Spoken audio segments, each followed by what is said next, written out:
कल जो पैराग्राफ हुआ था अंत में, तो पढ़ के आगे बढ़ते हैं। जिसमें कहा राजमा ने कि सद्गुरु का कथन है कि संघर्षमय जीवन यदि संघमय होता या संग ही होता सत्पुरुषों का, तो जीवन कुछ और ही होता। इस कथन के अनुसार यदि प्राणी को अपने जीवन दर्शन के अनुरूप संगठन मिल जाए, समुदाय मिल जाए, तो सहज हो जाता है जीवन अपने ढंग से व्यतीत करना और समाप्त हो आता है संघर्ष। तो इससे पहले बातें संघर्ष की हो रही थी कि कितने प्रकार के संघर्ष हैं।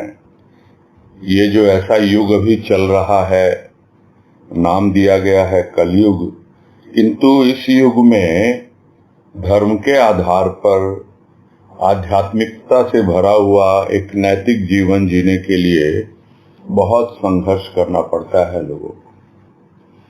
किंतु यहाँ गुरुदेव एक सुझाव दे रहे हैं, बतला रहे हैं, जैसा राजमा ने लिखा है कि यदि जीवन में संघर्ष है तो संघर्ष को हम थोड़ा देखें, सुने, समझें कि आखिर ये संघर्ष है किसका। तो प्रथम तो हम बाहर देखते हैं कि लोगों से हमारा संघर्ष है, लोगों से वैचारिक मतभेद है। किंतु जब हम अपने भीतर देखते हैं तो हमें लगता है हमारे ही भीतर न जाने कितने तरह के विचार आते हैं और विचारों का द्वंद्व चलता रहता है, और वो द्वंद्व बहुत बार संघर्ष में भी बदल जाता है। तो इस तरह हमारा जीवन संघर्षमय ही बना रहता है। और वैसा जीवन यदि संघमय होता यानी किसी एक आधार को लेकर के उसके इर्द गिर्द हमारी सारी वृत्तियां, उनका ताना बाना बुना जाता और हमारे विचार, हमारे भाव संगठित होकर एक साथ एक ही दिशा में अपना पूरा एफर्ट करते, पूरा प्रयास करते, तो यह तो एक तरीका हुआ। और या फिर संग होता सत्पुरुषों का, महापुरुषों का, संतों का। तो दो चीजें हैं, या तो हम स्वयं कुछ कर पाएं और या फिर हम ऐसे महापुरुषों का संग ग्रहण करें जिससे हमारे भीतर संघर्ष की जो प्रवृत्ति है वो दूर हो। संघर्ष होता क्यों है? उसका सीधा सा कारण है कि हम अपने विचारों को समझ नहीं पाते हैं।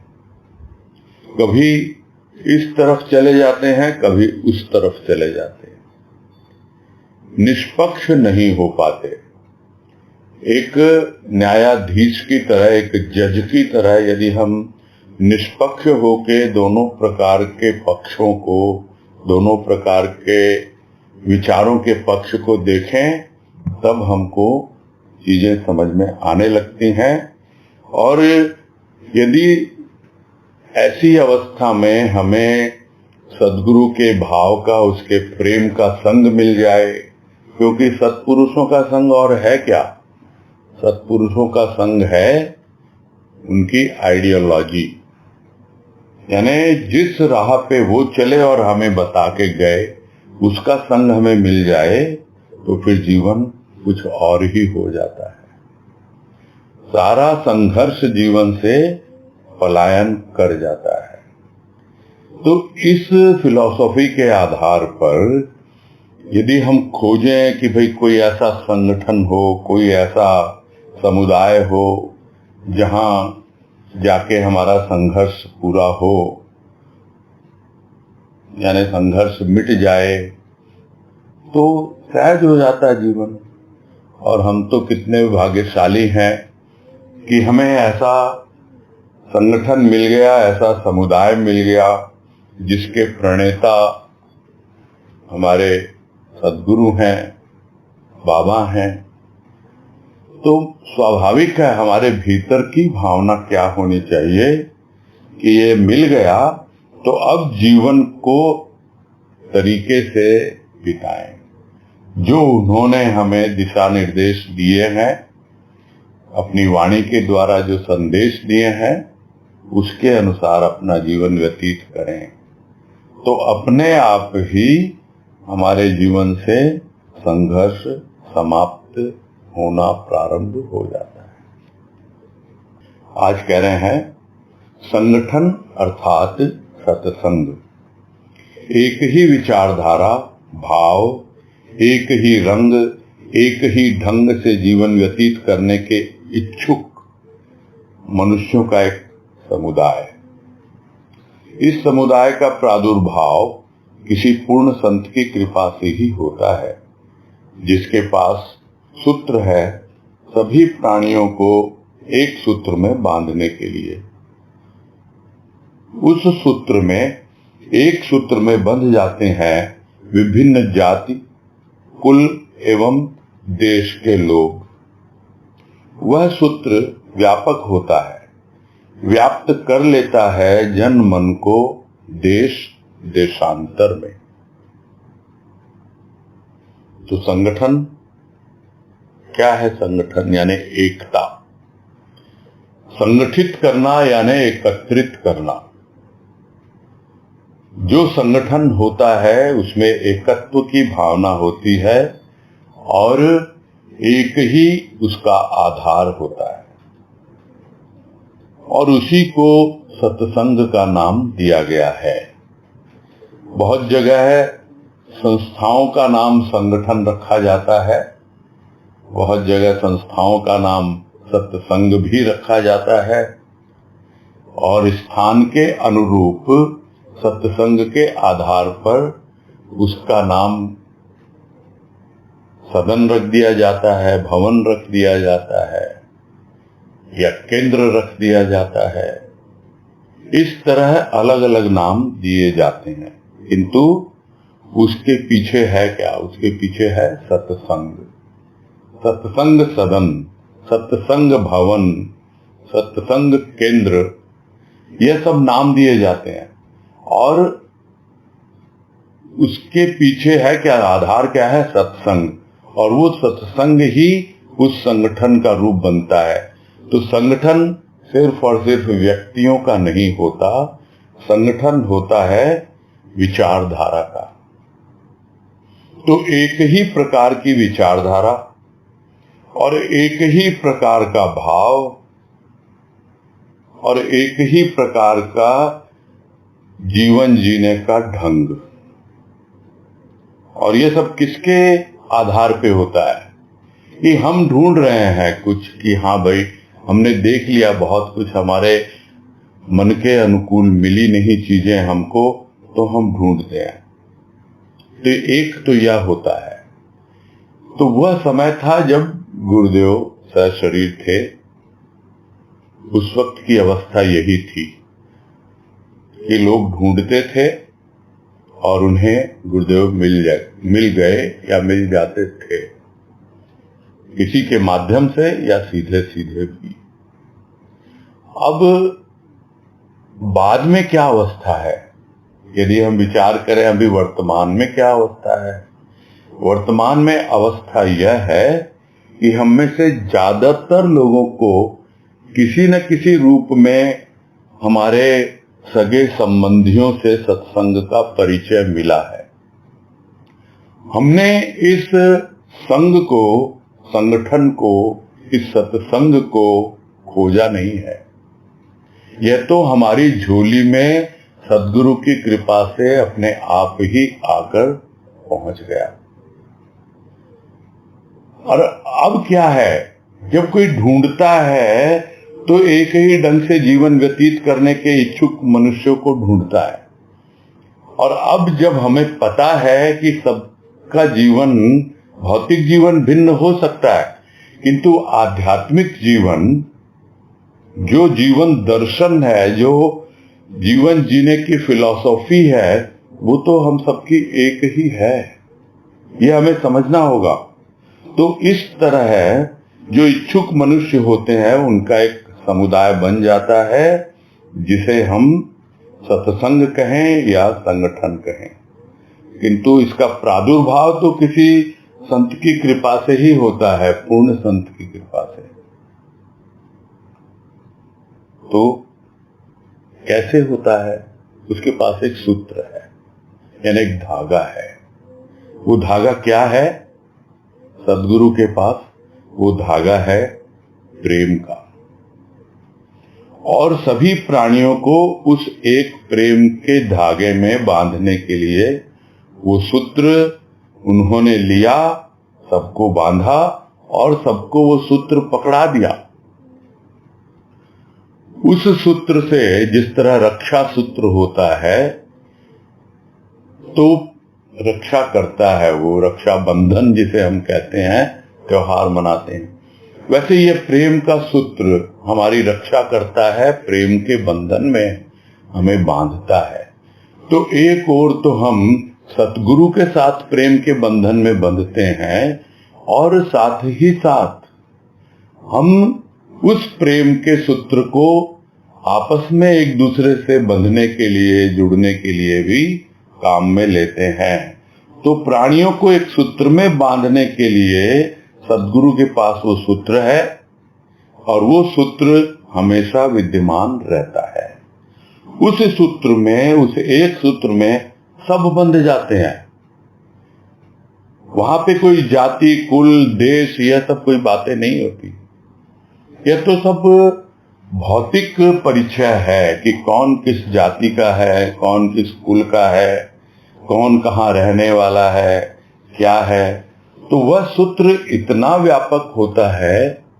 क्यों होता है? क्योंकि वो प्रेम का सूत्र है, और वो प्रेम का सूत्र इतना व्यापक कि सबको अपने में समेट लेता है, अपने में व्याप्त कर लेता है, जन मन को, चाहे वो किसी भी देश में हो, इस देश में या देशांतर में, यानी देश के बाहर के हो, विदेश में हो, देश देशांतर सब जगह है, जो भी उसके प्रेम के सूत्र में बंधता है, वो इतना व्यापक है वो सूत्र कि सबको एक साथ लेकर चलता है, संगठित रूप में, सत्संग के रूप में।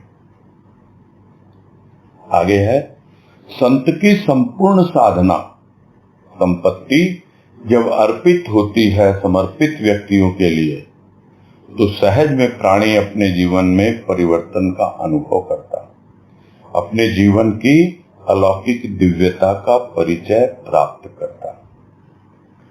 तो यदि किसी व्यक्ति को, जो इस संगठन में जुड़ा हुआ है, जो इस सत्संग से जुड़ा हुआ है और उस प्रेम सूत्र में बंधा हुआ है, उसे अवश्य ही अनुभव होता होगा जो यहाँ लिखा जा रहा है, कि यह जो भी हम अनुभव करते हैं वो संत की संपूर्ण साधना की संपत्ति है। संत ने, गुरुदेव ने, वो अपनी संपूर्ण साधना वो पूरी की पूरी अर्पित कर दी। अर्पित ही नहीं, इस तरह से लोगों में पहुंचा दी कि जो कोई भी उसके प्रति समर्पित है, वो बड़े ही सहज रूप से, बड़े ही आराम से अपने जीवन में परिवर्तन अनुभव करेगा। और जो पहले भी कहा गया कि वो परिवर्तन का प्रारंभ क्या होता है, कि धीरे धीरे हमारे अंतःकरण का द्वंद्व दूर होता है, संघर्ष समापन की ओर बढ़ने लगता है। यह उसकी पहचान है। तो जीवन में परिवर्तन का अनुभव करता है वो समर्पित प्राणी बड़े सहजता से, और साथ ही साथ अपने जीवन की अलौकिक दिव्यता का परिचय प्राप्त करता है। यानी एक ऐसी अलौकिक दिव्यता है, देवत्व भाव, जो उसने उसके पहले इस लोक में कोई कल्पना ही नहीं की उसकी, उसका परिचय मिलता है उसको, इसको समर्पित व्यक्तियों को। क्यों मिलता है?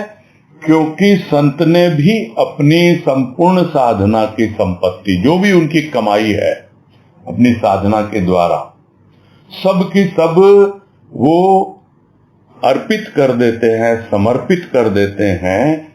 उन समर्पित व्यक्तियों के लिए, साधारण जन के लिए वो बहुत, क्या कहें, थोड़ी बहुत चीजें छोड़ देते हैं। बस जिसको हम कह सकते हैं दूध को उबाला तो क्या हुई, वो साधना हुई, और उसको फिर हमने काढ़ा करके किसी और पात्र में रख दिया तो वो वितरित होती है संपूर्ण समर्पित व्यक्तियों के लिए। और जो थोड़ी बहुत पुराने पात्र में जो खुरचन लगी होती है वो मिलती है उन लोगों को जो ऊपरी जीवन जीते हैं, पूरी तरह से समर्पित नहीं हुए, इसलिए उन्हें उस पौष्टिकता का अनुभव नहीं होता, उस परिवर्तन का, उस अलौकिक दिव्यता का अनुभव नहीं मिल पाता है। क्योंकि संत ने संपूर्ण रूप से अर्पित किया है तो अवश्य ही संत भी पूर्ण समर्पण ही चाहता है। आगे है, जब तक संत अपने लीला रूप में प्राणी को पोषित पल्लवित करते हैं तब तक तो सहज रूप में प्राणी संगठित रहते ही हैं। जब वे अपनी दैहिक लीला का संवरण कर दिव्यता में अंतर ध्यान हो जाते हैं तब उनके भाव से लाभान्वित जीवों का संगठन ही उनको प्रसन्नता प्रदान करता एवं कृपा प्राप्त करता है। तो और स्पष्ट कर रहे हैं इस बात को यहाँ पर राजमा कि जब तक सशरीर है संत, यानी लीला रूप में है वो, तो हर कोई दौड़ा दौड़ा जाएगा उनके पास, जो भी उसकी समस्या होगी, तो फिर जाने की जरूरत नहीं। जिन्होंने उसके प्रेम और भाव को अपना लिया वो तो सूक्ष्म में भी उनका अनुभव पाते रहे हैं। और उसका सबसे सुंदर उदाहरण तो स्वयं बीवी जी हैं कि भाव की जो अनुभूति उनको मिली वो देखा है, हमने बचपन से देखा है कि किस प्रकार का उनका जीवन रहा है।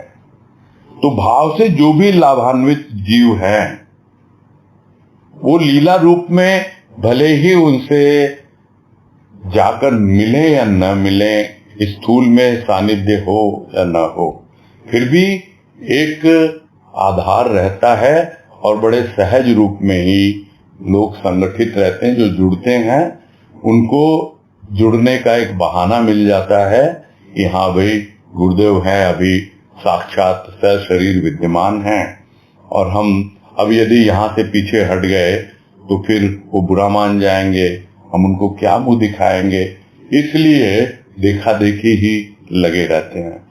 किंतु जब वो अपनी इह लीला को समाप्त कर लेते हैं, शरीर की लीला को, यानी अपने शरीर को समेट लेते हैं और स्वयं दिव्यता में ही समा जाते हैं, शरीर को समेटते हैं और जो कुछ भी उनकी दिव्यता है, यानी जिसे हम यूं कह सकते हैं कि वो परमात्मा के रूप में ही परिवर्तित हो गए, सर्वव्यापी हो गए। तो स्थूल रूप से तो वो अंतर ध्यान हो गए, तो क्या रह गया, उनका प्रेम और भाव रह गया। तो जो उनसे उनके जीवन काल में प्रेम और भाव से लाभान्वित हुए, उन्होंने ही उस प्रेम और भाव को आगे बढ़ाया और वही उनके संगठन का आधार बना। तो वो संगठन में आकर ही उनको प्रसन्नता मिलती है और वो कृपा का अनुभव करते हैं। तो इस तरह है, जो उनके भाव से लाभान्वित जीव है उनका संगठन वही उनको प्रसन्नता प्रदान करता और कृपा प्राप्त होती है उसको। यदि उनके भीतर स्वार्थ की भावना हो और ऊपरी पदार्थों के लिए हो तो फिर स्वाभाविक है वो ज्यादा दिन टिक नहीं पाते हैं।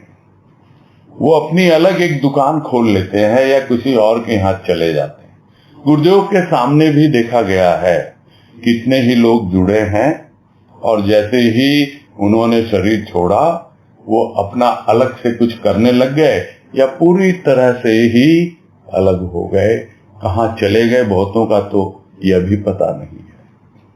तो संगठन से जुड़े रहना, उसका आधार क्या है? उसका आधार है संत के प्रति जो उनकी श्रद्धा है, विश्वास है, और उससे भी महत्वपूर्ण है जिन्होंने उनके सूक्ष्म का आधार लिया है, प्रेम और भाव का आधार लिया है, वही आज भी उस संगठन से जुड़े हुए हैं और हमेशा उनकी कृपा के पात्र हैं, कृपा प्राप्त करते रहते हैं और हमेशा आनंदमय जीवन प्रसन्नता पूर्वक बिताते रहते हैं। आगे है, आज चारों ओर का वातावरण मानव के चित्त को चंचल बनाने में सहायक है। यहाँ सत्पुरुषों का संग मानव के चंचल चित्त को शांत कर उस पर प्रभु भक्ति का रंग चढ़ा देता है। एकत्रित होकर संगठित रूप में भजन का आनंद कुछ ऐसा ही ढंग है मनुष्य के विकास का, जिस प्रकार माता के संग से बालक सहज रूप में बड़ा होता है। माता अपने अबोध बालक की अबोधता को स्वीकार करती है। इसी प्रकार संत अज्ञानी जीवों के अज्ञान को भी सहज रूप में लेता हुआ इस ज्ञान के, भाव के, वाणी के दुग्ध से पोषित करता हुआ प्रतिज्ञा करता है उसके संपूर्ण विकास की। तो यह जिस वक्त लिखा जा रहा होगा वो वातावरण सोचे, लिख रहे आज का वातावरण, तो क्या वातावरण आज बदल गया है? ये है भाव सुमन पंचम पुष्प से, यानी लगभग आज से भी 25 वर्ष 26 वर्ष पहले और भी ज्यादा। तो जो चारों ओर का वातावरण आज भी वैसा का वैसा, बल्कि और उस दृष्टिकोण से तो चित्त की चंचलता को बढ़ाने में सहायक ही हुआ है। क्योंकि उस वक्त कोई मोबाइल नहीं थे, उस वक्त कोई फेसबुक और व्हाट्सएप ग्रुप नहीं थे, उस वक्त लोगों के माइंड को डिस्ट्रैक्ट करने के लिए, उधर उधर भटकाने के लिए बहुत कम साधन थे। किंतु हाँ, जिसका मन चंचल है वो तो ढूंढ ही लेता है कोई न कोई साधन, तो फिर वातावरण भी वैसा ही बन जाता है। तो वातावरण मानव के चित्त को चंचल बनाने में सहायक आज भी है। तो यदि कोई अपने चंचल चित्त को शांत करना चाहता है तब वो महापुरुषों का, संतों का संग ढूंढता है, संग करता है, और तब उसके चंचल चित्त की जो चंचलता है वो शांत होती है।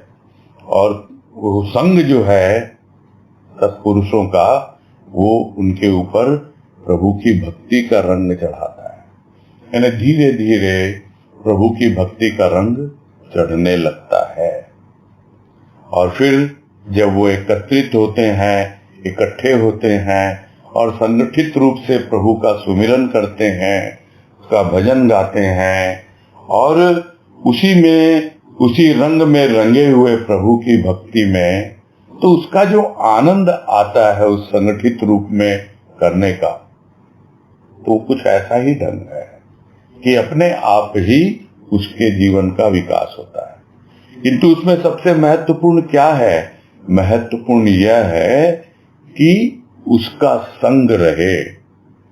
जितने भी उसमें शामिल हैं सबके भीतर उस संत का संग है, क्योंकि यह सत्संग है और संत कुछ और नहीं, सत्य का ही प्रतिरूप है। तो जो सत्य से जुड़ता है संत से जुड़ता है, जो संत से जुड़ता है सत्संग में आता है, तो उसका एकमात्र ध्यान सत्य पर हो, तो उससे संग जब होगा तो इस प्रकार जैसे माता के संग से बालक अपने आप ही बड़ी सहजता से बड़ा हो जाता है। और किसी भी प्रकार की अबोधता होती है, अबोधता माने ऐसा लगता है ये तो बच्चा है, अबोध है, कुछ जानता नहीं है, वैसे ही संत भी सभी प्रकार के जीवों को जो भी उनके पास आते हैं यही समझते हैं यह भी अबोध है, जानता नहीं है, बच्चा नहीं है, और बड़ी आसानी से जैसा भी है, कितनी भी उसने गलतियां की हों, कितने भी उसने क्या कहें साधारण भाषा में पाप किए हों, ऐसा ही सोच के आता है प्राणी, मैंने बहुत पाप किए हैं। बोलता भी है भीतर ही भीतर संत को, किंतु संत क्या कहता है, जो भी तुमने किया है वो अबोधता में किया है, बेवकूफी में किया है। अब तू यहां आ गया, अब तुम जैसे अज्ञानी जीवों को मैं अपना तो रहा हूं, किंतु साथ साथ तुम तैयार हो जाओ किस प्रकार सहज रूप से तुम्हारे भीतर मैं उस भाव के द्वारा, अपनी वाणी के द्वारा उस भाव को संप्रेषित करता हूं और उस भाव के द्वारा तुम्हारे अज्ञान को दूर करता हूं। तो जिस तरह मां उस अबोधता को स्वीकार करती है, उसको पोषित करती है, वैसे ही संत भी अज्ञानी जीवों के अज्ञान को सहज रूप में लेता है और अपनी वाणी के दुग्ध से पान कराता है, जिसमें प्रेम और भाव के साथ साथ भक्ति और ज्ञान भी मिले हुए हैं। तो इस तरह उसका पोषण होता चला जाता है। और इतना ही नहीं करता, प्रतिज्ञा करता है। ये कमिटमेंट है संत का उसके संपूर्ण विकास के लिए,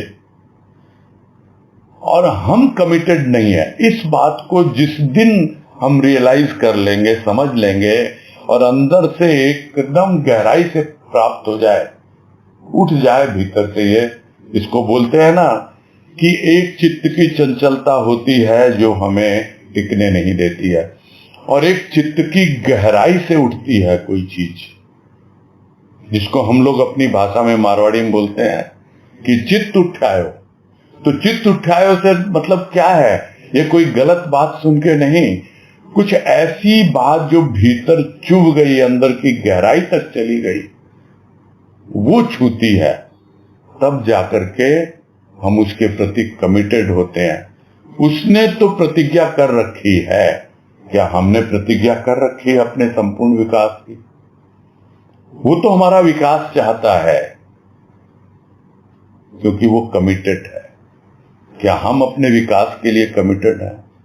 बस इतनी सी बात समझनी है। अब जब हम संघ में हैं, संगठन में हैं, सत्संग में है, समुदाय में है, कुछ भी नाम दे इसको, हम सबके सब उसके प्रति कमिटेड हैं। क्यों?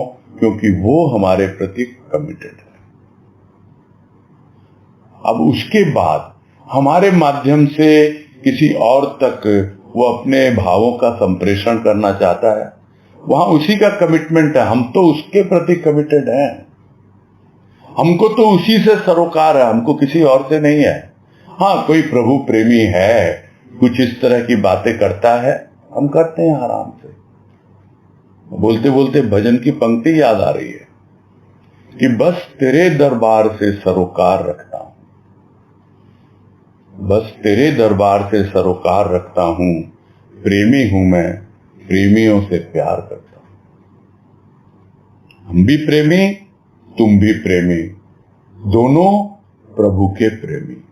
तो अपने आप ही उस प्रेम का वितरण होता है, उस प्रेम के सूत्र में सब संगठित रहते हैं।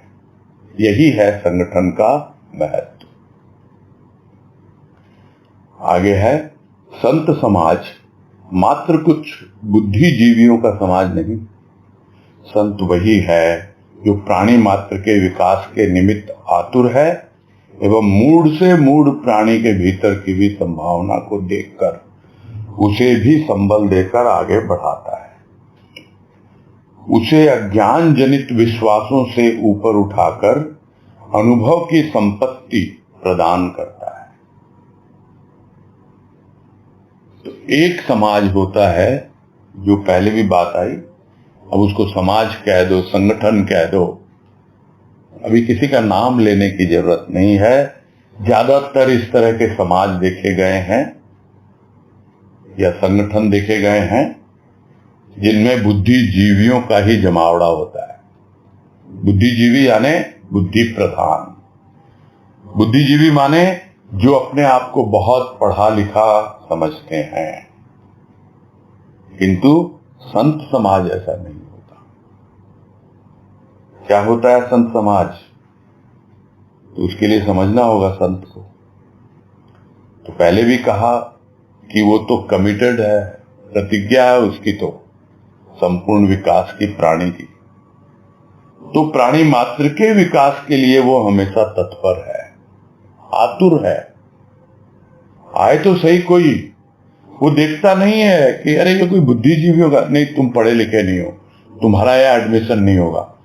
स्कूल में भी जाते हैं तो अलग अलग कैटेगरी के अनुसार ये इस क्लास में जाएगा, ये इस क्लास में जाएगा, ऐसा कुछ नहीं है।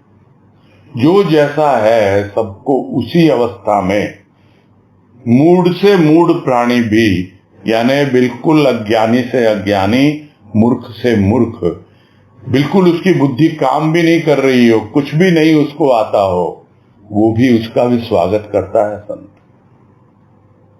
और इसलिए क्योंकि वो प्राणी मात्र के विकास के लिए प्रतिबद्ध है। यह है संत की भावना। और उसके भीतर वो देखता है कि हर एक प्राणी के भीतर कुछ न कुछ संभावना छिपी हुई है। और वो संभावना क्या कहती है? प्रेरणा मिलती है संत से। वो संभावना क्या कहती है? समभाव में आना। क्योंकि संत समभाव में रहता है। वो यह नहीं देखता कौन बुद्धिजीवी है, कौन मूढ़ है, कोई जाति कुल वर्ण कुछ नहीं देखता। वो सब देखता है तो सिर्फ और सिर्फ उसका समर्पण देखता है। तो इसलिए उस समभाव में रहता है, किसी को बड़ा न छोटा, उसके भीतर संभावना होती है। इसीलिए दूसरों के भीतर भी, सामने वाले के भीतर भी वो संभावना को तलाशता है। तलाशता ही नहीं, तराशता है। यानी प्रत्येक के भीतर जो संभावनाएं छिपी हुई हैं, उनको टोह कर, खोज कर उसको एक आकार देता है। कि जरूरी नहीं है कि तू भजन गाएगा तभी तू सत्संगी कहलाएगा, जरूरी नहीं है तू प्रवचन कर पाएगा तो ही सत्संगी कहलाएगा, कि वाणी का विश्लेषण कर पाएगा या कुछ और। जो कुछ भी तेरे भीतर संभावनाएं हैं उसको प्रकट करना मेरा काम। यह संत की वाणी है, यह संत का भाव है, जो हमारे भीतर इन संभावनाओं को जगाता है और हमें संबल देकर आगे बढ़ाता है। जब कभी हम थोड़ा इधर उधर भटकने लगते हैं तो नहीं, कर आगे बढ़, तेरे भीतर है ये संभावना, और हौसला बढ़ाता है और हमें आधार देता है, सहारा देता है। और जो भी हमारे अंधविश्वास है, जो अज्ञान से निकले हुए हैं, अज्ञान जनित, यानी हम जानते नहीं थे और हमने उनको मान लिया कि हाँ भाई ये विश्वास है, तो उन विश्वासों से ऊपर उठाता है हमें। और सबसे महत्वपूर्ण चीज क्या है? अनुभव की संपत्ति प्रदान करता है। यानी हमें ऐसे अनुभव देता है, वही अनुभव हमारी पूंजी है, वही हमारी संपत्ति है। उसके सानिध्य में, या यूं कहें समर्पण का प्रतिदान है वो। ये हमने समर्पण किया और उसने हमें अनुभव से माला माल कर दिया, वही हमारे लिए संपत्ति है। तो इस तरह संतों का जीवन होता है। वो प्रत्येक प्राणी के भीतर संभावनाएं देखते हैं और उसको तराशते हैं, आगे बढ़ाते हैं। साधारण मनुष्य अंधविश्वासों की पोटली बांधे परमार्थ के पथ पर अग्रसर होना चाहता है। अंधविश्वास का पाथेय उसके परमार्थ के पथ पर काम आने वाला नहीं, अतः वह इस पोटली को बांधे भाव में भटकता रहता है। संत विश्वास ही नहीं दिलाता अनुभव का, संत विश्वास ही नहीं दिलाता, अनुभव का ऐसा अमृत पान कराता है कि जिस अमृत का पान कर व्यक्ति स्वयं को सतपथ पर अग्रसर होने में समर्थ पाता है। अब यहाँ पे इस पैराग्राफ का सार इतना ही है कि हम तो अपने अंधविश्वासों की, ये अंधविश्वास बड़ा ब्रॉड शब्द है, बहुत व्यापक है, और इसमें ज्यादातर जो चीज आती है, जिसकी बातें बार बार होती हैं, कि हमारी रूढ़िवादिता, जिसको हम अंग्रेजी में कहते हैं ऑर्थोडॉक्स, और हमारी मान्यताएं, हमारी परंपराएं, कि हमारे समाज में ऐसा, हमारे परिवार में ऐसा, हमारे घर में ऐसा, और उन्हीं अंधविश्वासों के आधार पर हम धर्म के नाम पर, परमार्थ के नाम पर उनकी अंधविश्वासों की पोटली लेके घूमते रहते हैं और आगे बढ़ नहीं पाते हैं, भटकते रहते हैं इस संसार में। तो संत क्या करता है? संत सर्वप्रथम कहता है, भाई ये उतार के रख दे ये पोटली, थोड़ा सुस्ता ले, भटक लिया ना, अब तू मेरे पास आया है, अब मैं तुझे विश्वास दिलाता हूं। तो वो विश्वास ही नहीं दिलाता, अनुभव देता है ताकि उसको विश्वास हो, और वो अनुभव ही अमृत है। हम अक्सर कहते हैं भाव अमृत है, प्रेम अमृत है, किंतु कौन लेके आया हो, उसके द्वारा क्या मिला हमें? प्रेम और भाव के द्वारा अनुभव मिला। और यदि किसी को अनुभव नहीं मिल रहा, अक्सर यह भी सुना जाता है, हम तो इतने वर्षों से सत्संग कर रहे हैं, हमें तो कोई अनुभव नहीं मिला, सदगुरु ने दिया ही नहीं कुछ। तो उसका सीधा साधा कारण यहां समझ में आ रहा है, जो बतला दिया कि संत की तो कमिटमेंट है लेकिन हमारी नहीं है। वो तो समर्पित है जीव मात्र के लिए, हमारे लिए भी, हम उसके प्रति समर्पित नहीं है। इस वजह से दोनों का कनेक्शन जुड़ा नहीं है अभी, तब अनुभव नहीं मिलता। नहीं तो अनुभव का ऐसा अमृत पान कराता है संत कि उस अमृत का पान करके व्यक्ति अपने आप ही सहज रूप में स्वयं ही सतपथ पर अग्रसर होने में समर्थ होने लगता है। जब जरूरत पड़ती है उसको याद करता है, किंतु उसने बता दिया किस तरह आगे बढ़ा जाता है। और बढ़ तू, मैं हूं तेरे साथ, तुमको इतने अनुभव दिए हैं, बस ऐसे ही पूरी बातें करने के लिए, सिर्फ चर्चा करने के लिए नहीं, उस पर आगे बढ़ने के लिए, सतपथ पर आगे बढ़ने के लिए, परमार्थ के पथ पर आगे बढ़ने के लिए, तब हम समर्थ पाते हैं। हाँ, ये सामर्थ्य हमें किसने दी, ये शक्ति हम कहां से पाए? कोई और नहीं है, वो संत ही है। आगे है, संत कृपा का अनुभव प्राणी के झूठे अहम को उसी प्रकार छिन्न भिन्न कर देता है जिस प्रकार सूर्य रश्मियां अंधकार को। संत कृपा प्राप्त मानव के मन में भेद उसी प्रकार मिट जाता है जिस प्रकार सूर्य भले बुरे सभी को बिना विचार किए प्रकाश प्रदान करता है। जब अहम होगा तो अन्य के अहम से उसी प्रकार टकराएगा जिस प्रकार से बर्तन टकराते हैं। किंतु अहम के समर्पित होने पर संगठित व्यक्ति उसी प्रकार आनंदित होते हैं जिस प्रकार एक लहर से दूसरी लहर। मानव का विकास इसी में है कि वह अपने स्थान पर आते हुए व्यक्ति को देखकर उसे अपना स्थान दे और आगे बढ़ जाए। न कार्य से मोह, न पद से मोह, न प्रशंसा की चाह, न निंदा का भय। प्रेम के सूत्र में बंधे व्यक्तियों का संगठन ही इस कलयुग के प्रभाव से मुक्त हो सत्य की शक्ति का अनुभव करता, प्रसार करता एवं आत्मानंद का आनंद लेता प्राणी को प्रेरणा प्रदान करता है। और इस पैराग्राफ के सेकंड हाफ में बहुत रिलीवेंट महत्वपूर्ण बात कही गई है जिसे हम समझेंगे। पहले तो यही कहा है कि ये जो अनुभव है उसकी पहचान क्या है। ये जो संत की कृपा से हमें अनुभव मिला उसकी सबसे पहले पहचान है कि हमारा झूठा जो भी अहंकार है वो पूरी तरह से छिन्न भिन्न हो जाता है, जैसे कि सूर्य की किरणें आती हैं और अंधकार को पूरी तरह छिन्न भिन्न कर देती है, भगा देती है। रहता ही नहीं अंधकार, डर के मारे भाग जाता है।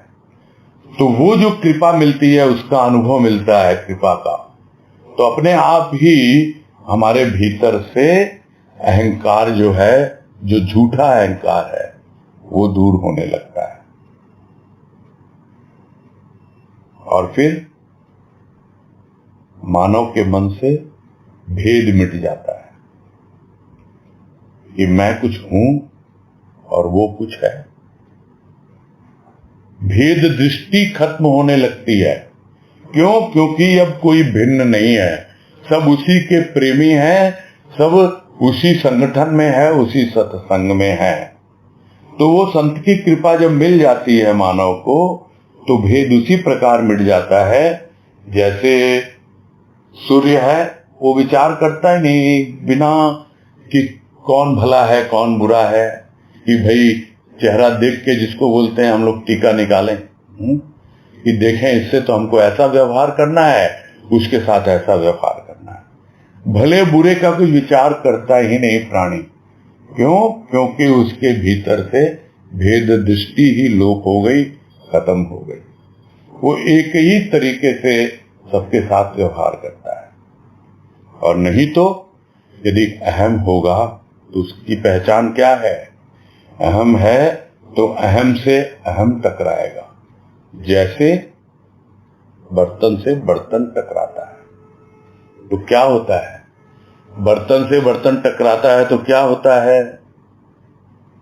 आवाज होती है, शोरगुल होता है, तू मैं होती है। तू मैं क्यों होती है? कि एक का अहम दूसरे के अहम से टकरा रहा है। किंतु यदि वही फूल से फूल भिड़े, ये भी राजमा से सुना हुआ है कि हम संगठित क्या हैं कि एक दलिया में बर्तन रख दिए गए तो थोड़ा सा भी हिलेगा तो आवाज करेगा, और एक दलिया में कुछ फूल रख दिए गए, अगर हिले भी दलिया तो कोई आवाज नहीं आएगी। कोमलता है फूलों में, कोई आवाज नहीं आती, टकराते भी नहीं है वो एक दूसरे को स्पर्श करते हैं। टकराना अलग होता है, स्पर्श करना अलग है।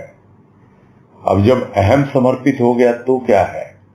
तब जो संगठित व्यक्ति है वो अहम टकराएगा नहीं उनका, वो एक लहर की तरह आनंदित होगा। जैसे समुद्र में लहरें उठ रही हैं और लहरें बढ़ रही हैं, किनारे की ओर बह रही है, तो एक लहर और दूसरी लहर, यानी एक व्यक्ति उसके भीतर का भाव विचार और दूसरा व्यक्ति उसके भीतर का भाव विचार। हो सकता है कोई लहर थोड़ी ऊंची है, कोई लहर थोड़ी नीची है, किसी के भीतर का भाव कुछ ज्यादा हो सकता है, किसी के भीतर का कुछ कम हो सकता है। किंतु जब अहम समर्पित हो जाता है तो संगठित व्यक्ति आनंदित होता है कि जिस तरह मैं बढ़ रही हूं किनारे की तरफ, वैसे ही मेरे पीछे जो लहर है वो भी बढ़ रही है उसी किनारे की ओर। और क्या करता है वो उस दूसरी लहर को भी स्थान देता है। यह नहीं कि वो वहीं खड़ा हो जाए, रुक जाए। लहर रुकती नहीं है, बढ़ती चली जाती है और विकास की ओर बढ़ती है। उसी तरह मानव का विकास इसी तरह है कि वो अपने स्थान पर आते हुए व्यक्ति को देख उसे अपना स्थान दे और आगे बढ़ जाए। जैसे एक लहर पीछे से आ रही है, वो आगे की लहर उसको स्थान देती है और खुद आगे बढ़ जाती है। वैसे ही देखें, हाँ अब इसकी योग्यता है, ये इसके काबिल हो गया, इसके भीतर बहुत प्रेम और भाव है, तो यह नहीं कि बस मैं अगर बैठ गया कहीं पर तो ये कोई गद्दी है हमारी, कोई हटा नहीं सकता, ऐसा नहीं है। और अपने यहां तो परंपरा ही नहीं है इस संगठन में, इस सत्संग में, कि गुरु की कोई गद्दी है कि कोई हटा नहीं सकता। तो योग्य होता है अपने आप ही, जब हमारा अहम बिल्कुल नहीं होता तो सहज रूप से उसको स्थान मिल जाता है। क्यों? क्योंकि न तो उसको कार्य से मोह है ही नहीं। अहंकार किस बात का है? मेरा बहुत बड़ा पद है, मैं सेक्रेटरी हूं, प्रेसिडेंट हूं, कुछ भी हूं। न पद से मोह है, न कार्य से मोह है, और मैं बहुत कुछ कर रहा हूं भाई, तो प्रशंसा सुनना चाहता है, वो सब है ही नहीं।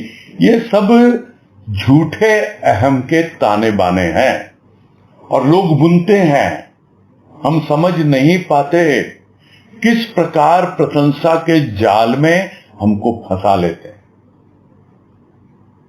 वो तो बहुत बाद में समझ में आता है, किंतु हां, जो वास्तव में अहंकारी होते हैं वो तो चाहते हैं ऐसे चापलूसों को,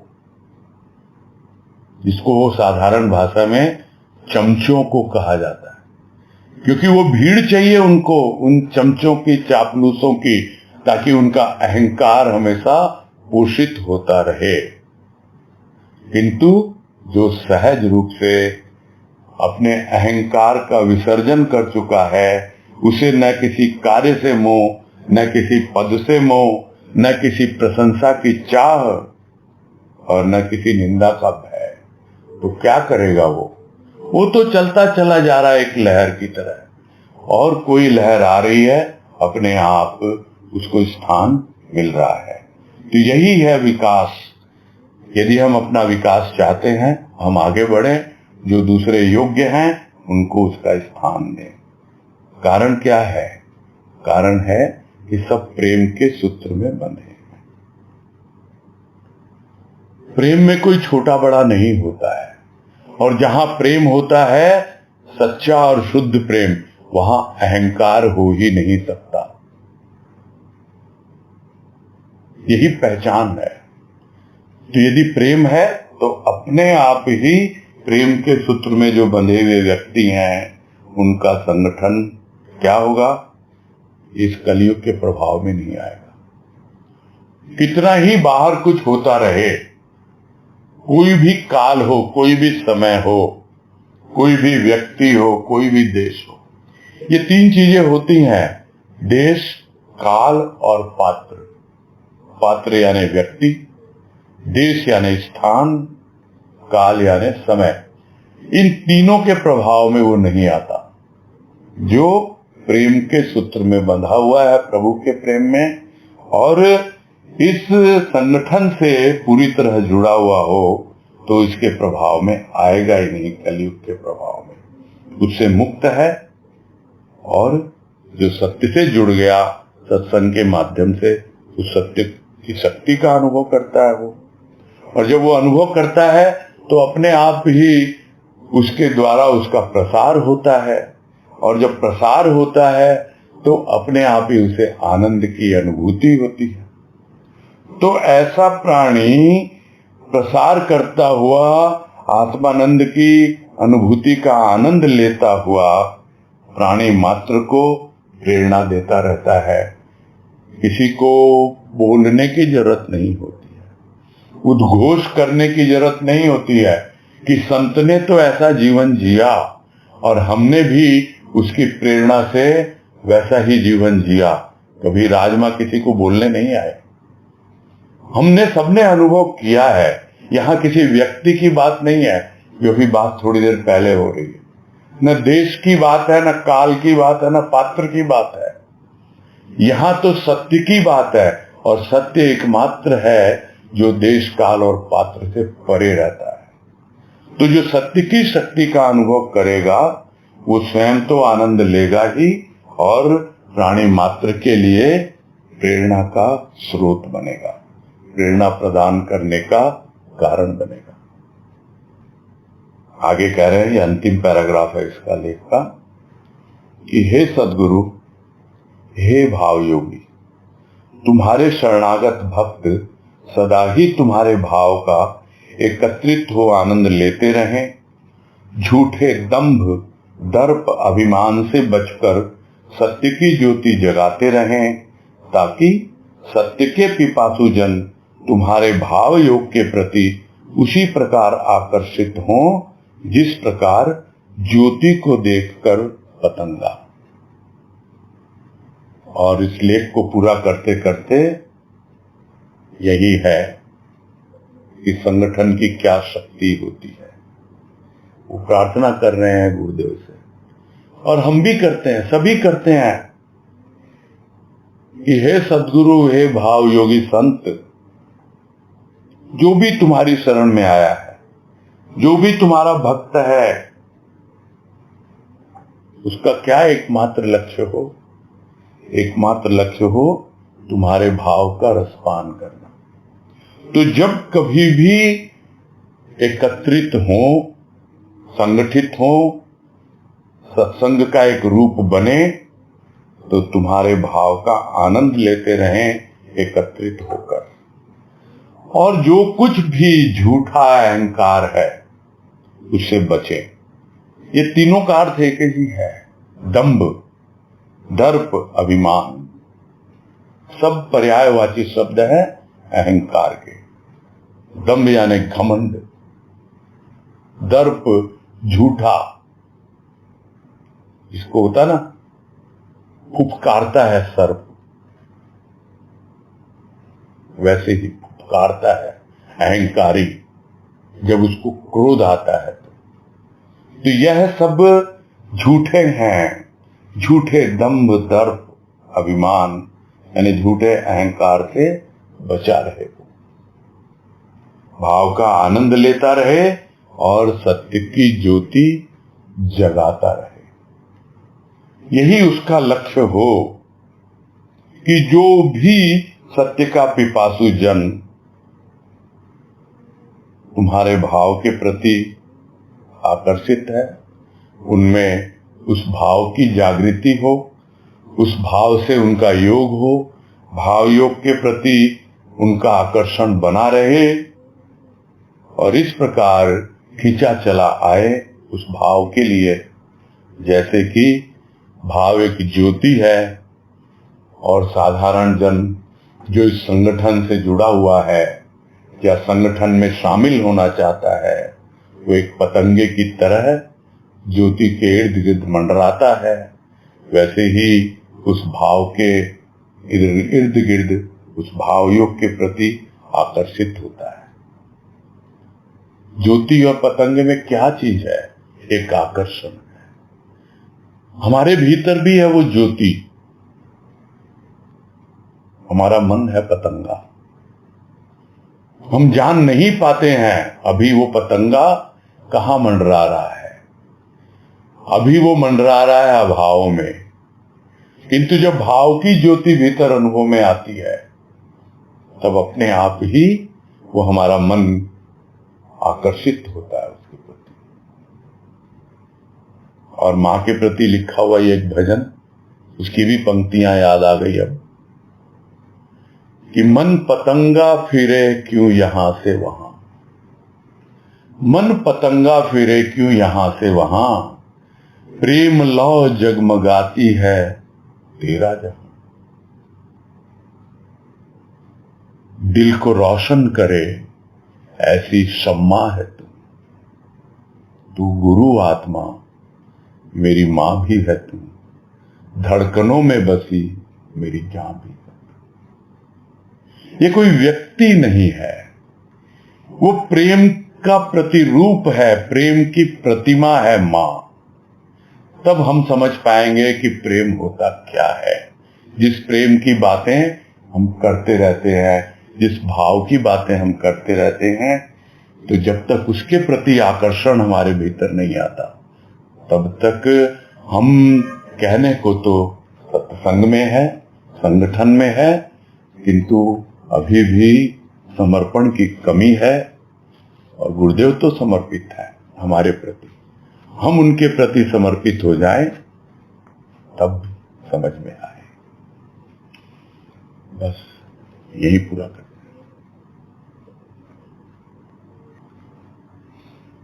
नीतू गुप्ता। हरिओम भैया। हाँ हरिओम, बोलिए। मन में भाव आ रहा था, हमारे अंतर की विकलता में शांत नहीं रहने देता। जैसे जैसे हम उसके संपर्क में आते हैं, भीतर की अग्नि और प्रज्वलित हो जाती है। नहीं, 1 मिनट मैं आपको इंटरप्ट करूंगा जरा सा, है ना? हाँ हाँ हाँ। ये जो अभी लास्ट में टाइम होता है ना 2-5 मिनट का, हाँ, ये इसीलिए होता है कि हमको जो बातें हुई है ना आज, हाँ, या इस लेख से संबंधित, हाँ, उसमें कुछ अगर जिज्ञासा हो उसको पूरा करें। हाँ हाँ हाँ हाँ, अपनी बस यही है कि मन की जो भीतर की विचारधारा है, मन बुद्धि चित्त अहंकार, उसको मैनेज करना चाहते हैं, मतलब उसको उसमें प्रभु में लगाना चाहते हैं सही प्रकार से। तो वही पूछना चाहते हैं कि अपने भीतर की अवस्था को उसके चरणों में समर्पित करना चाहते हैं, तो कैसे कर पाए? कैसे? समर्पण का तो एक ही तरीका है, उड़ेल लो पूरी तरह, सेलेक्टिव नहीं होना, पूरी तरह एकदम समर्पण होता है, पूरा टोटलिटी में होता है कि भाई ये तो अच्छी अच्छी चीजें हैं, अच्छे अच्छे भाव विचार, ये तो मेरे अपने हैं, मैंने अपनी बड़ी साधना से इनको अर्जित किया है। हाँ, जो निरर्थक है, जो मेरे कंट्रोल में नहीं है, वो मैं तुम्हारे चरणों में डाल रही हूँ, ऐसा नहीं होता। टोटलिटी में संघ में एकत्रित करके उसको उसके चरणों में समर्पित कर पाए। संघ के प्रति समर्पण नहीं है, समर्पण सद्गुरु के प्रति है। अच्छा, हाँ, नहीं डालना तो उसी के चरणों में है, बस संघ हो जाए उन सबका एक। नहीं, वो संघ तो फिर भीतर आपकी भावनाओं का संगठन होगा, विचारों का संगठन होगा, तब जाकर के आप उसके प्रेम भाव से जुड़ेंगे। तो जो सिमिलर प्रेम भाव, ऐसे विचार रखने वाले हैं, एक तरह के विचार रखने वाले, तब उनसे हम सामंजस्य बैठा पाते हैं। ठीक है, ठीक। हाँ, हरिओम। हरिओम। हाँ, अनीता तुलसियान। प्रणाम भैया। हाँ, नमस्कार। हाँ भैया, अभी लास्ट में बात आई, लास्ट के पैराग्राफ में कि वो ज्योति भी हमारे भीतर है और पतंगा मन रूप का बताया, वो भी हमारे भीतर है। तो इस बात, दोनों चीज हमारे भीतर, इस बात को थोड़ा सा और समझना चाह रही थी भैया आपके। दिखती नहीं है ना ज्योति, हाँ, वो भाव दिखाएगा उस ज्योति को, यही है। भाव आता है और हमारे अंतःकरण में प्रकाश देता है। किस तरह देता है कि देख यहाँ पर है वो ज्योति छिपी हुई है। ये तो एक उदाहरण है कि ज्योति के जैसे ही दर्शन होंगे तो पतंगा भागेगा उसके पीछे, आकर्षित होगा, लेकिन फिर ज्योति गुम हो जाती है, दिखाई नहीं देती, फिर पतंगा इधर उधर भटकने लगता है, यहां से वहां भटकता रहता है। किंतु जहां हमें ज्योति दिखाई देती है, भले ही अपने अंतःकरण में नहीं दिख रही है, किसी और के अंतःकरण में हमको दिखती है ज्योति, तो हमारा मन पतंगा उसकी ओर आकर्षित होता है। तो वो कोई व्यक्ति के प्रति आकर्षण नहीं है, वो उसके प्रेम के प्रति है आकर्षण, उसके भाव के प्रति आकर्षण है। तो यह इसीलिए भजन की लाइनें कही ना कि स्पष्ट हो जाए ये बात। हाँ, ठीक है। हाँ भैया, ठीक है भैया, प्रणाम। हाँ, हरिओम। ठीक है, समय भी हो रहा है, पूरा करते हैं फिर।